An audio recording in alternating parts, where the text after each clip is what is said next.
The following is an open letter to Stephen Colbert. Canadians tuned in to watch you warmly welcome Prime Minister Justin Trudeau onto your show, a man whose charm you seemed more than happy to amplify. But this was not just another celebrity interview. What we witnessed was a platform handed to a man who has overseen the degradation of freedoms and liberties in Canada, all while wrapping himself in the cloak of progressivism.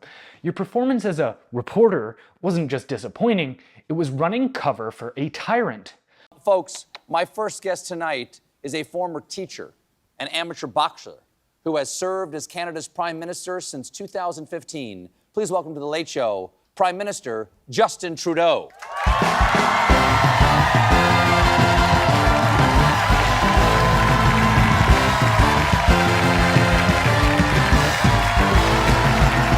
A former teacher and boxer? What a nice introduction for a man who has presided over the slow strangulation of Canadian freedoms. When you asked him to sell you on our once great nation, let's see what he had to say. Everyone focuses on the land, but really Canada's about the people. It's a range of people from every possible background who come together, and a little different from the melting pot in the United States where everyone gets to be American. Yes. We try to celebrate differences, and people keep their cultures and keep their languages. And like when the Polish Prime Minister came to visit, he was super amazed and pleased that so many of the members of the Polish community continued to speak Polish, even though they've been here for generations. Whereas everyone sort of becomes American more. Trudeau talks about celebrating differences, but what he really means is erasing Canadian culture. Like his father before him, Justin Trudeau has spent years implementing policies that put the interests of immigrants above those of the country's own citizens. He once referred to Canada as a nation without a core identity, suggesting it could become the first post-national state, otherwise known as a globalist utopia where Canadian sovereignty is sacrificed to the whims of his bosses at the World Economic Forum and United Nations. Our housing crisis, on the other hand, and youth unemployment are being exacerbated by Trudeau's out-of-control asylum programs, the influx of international students, and the overuse of temporary foreign workers. Illegal crossings at the American-Canadian border have also increased by an astounding 597% since 2021 alone, thanks to his open border policies. Even worse, terrorist organizations like ISIS have exploited our lax immigration standards, with known members being granted Canadian citizenship. Organized crime has also infiltrated our institutions, riding on the coattails of those broken immigration policies, contributing to the rise in violent crime across our country, which has surged under Trudeau's watch, up 50%, with murders alone increasing by 28% since he took office. But sure, let's celebrate our diversity while Canada collapses from within. We come up to you guys to get cheaper drugs. Yeah, we come over the border for cheaper drugs. You guys okay with that? We're happy to try and help you out, but it'd be really easier if you guys had universal health care.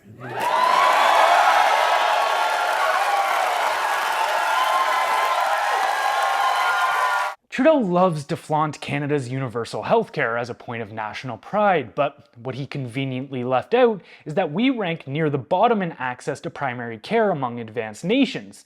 Canadians are forced to wait months, sometimes even years, for essential surgeries and treatments, with no legal alternative even if they can afford to pay out of pocket for it. But that's not the most sinister part. In Trudeau's Canada, the healthcare system doesn't just fail to treat people, it euthanizes them. Over 40,000 people have been euthanized through the MAID program, or Medical Assistance in Dying, which is rapidly becoming one of the leading causes of death in the country. What was initially sold as a compassionate option for the terminally ill has now morphed into something far more grotesque. The government even drafts reports calculating how much money the healthcare system could save by killing more people. Let that sink in. We have a healthcare system that's more focused on saving money by ending lives than it is on saving lives. Even more disturbing, this program is now being discussed as an option for those suffering from mental health issues. Answer me this: how can someone be deemed so mentally ill that they qualify for euthanasia while simultaneously being considered mentally sound enough to consent to ending their life? Our healthcare system hasn't just become inefficient, it's a moral and ethical catastrophe. What is Canada's role on the world stage, as you see it?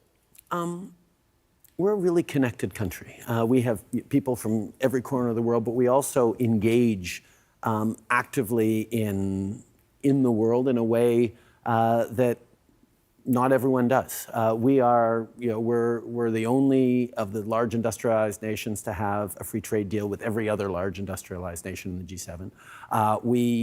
We do feel connected, so that things that happen on the other sides of the ocean, we do feel a responsibility and a desire to help out. And when Canadians show up, people are usually sure we're not there to impose or conquer. We're really there to help. Canada is no longer the beacon of respect it once was. In fact, it's become an international joke under Trudeau's leadership. His speeches at the UN and NATO summits were met with empty halls, an undeniable symbol of our irrelevance on the world stage. Former Pentagon officials are even calling for Canada to be kicked out of NATO in the G7.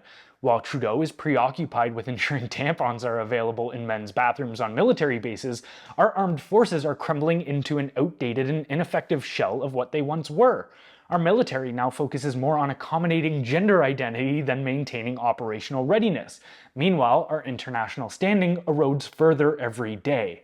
The far right and flirtations with fascism, at the very least, is rising across the globe. Even in Canada, your Conservative Party leader, your opponent there, has been called Canada's Trump.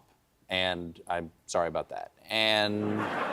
But I'm curious why at least some form of nativism or far-right xenophobia might grow in a country even as polite as Canada. Why do you think this is getting a foothold even in your country? The hypocrisy here is genuinely breathtaking. You're quick to associate Pierre Poilievre, a man focused on preserving individual liberties, with fascism, while you turn a blind eye to the actual authoritarianism happening in Canada under Trudeau.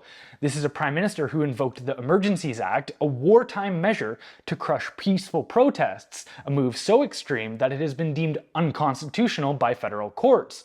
Trudeau froze the bank accounts of ordinary Canadians, everyday people who had the audacity to question his COVID mandates. How is that not the very definition of authoritarian overreach you're supposedly concerned about rising across democracies around the world? You also ignore Bill C-63, a law that would grant Trudeau's government the power to imprison dissenters under the guise of combating online harms. Even Margaret Atwood, the prophet of dystopia, called it Orwellian. Not to mention, under Trudeau's leadership, the government secretly spied on 33 million Canadians during the pandemic, tracking their every move in a mass surveillance effort. But of course, you didn't ask about that, did you? Instead, you joined Trudeau in pointing fingers at Conservatives while the real threat to Canadian democracy stood right in front of you. It's also worth noting that Trudeau's government has been covering for traitors sitting in Parliament, routinely ignoring intelligence reports about foreign interference. On top of that, his head of pathogens was caught collaborating with China's army, even going so far as to send dangerous pathogens and viruses in boxes marked kitchen supplies. Where was your outrage over that? Your party is 17 points behind in the polls, and this week your rivals are calling a vote to possibly force you out of office. Give the devil... Force an election. Force an election, okay, so force an election. Snap election, I believe it's called. Is that true? I love that. Yeah. Give the devil his due. What's their rationale? What would you imagine a reasonable argument for their complaints is?